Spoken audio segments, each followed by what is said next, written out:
શહેરીજનો માટે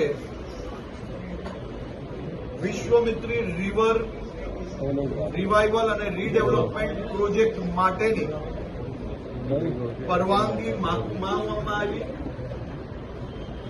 મુખ્યમંત્રી શ્રી દ્વારા વડોદરાના સૌ નાગરિકો માટે ગણતરીની સેકન્ડમાં વડોદરાના સૌ નાગરિકોના હિતમાં આ પ્રોજેક્ટની સિદ્ધાંતિક મંજૂરી આપવાની સાથે સાથે 1200 કરોડ રૂપિયાની સિદ્ધાંતિક મંજૂરી આપવામાં આવી છે.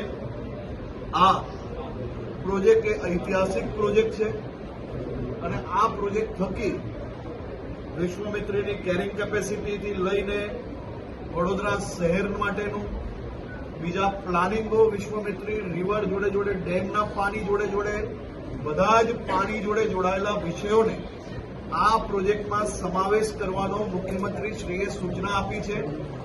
સાથે સાથે વહીવટી તંત્રને ગણતરીના દિવસોમાં આ પ્રોજેક્ટની પાછળ પડીને આ પ્રોજેક્ટનો પ્લાન તાત્કાલિક રજૂ કરવા માટેની સૂચના આપવામાં આવી છે.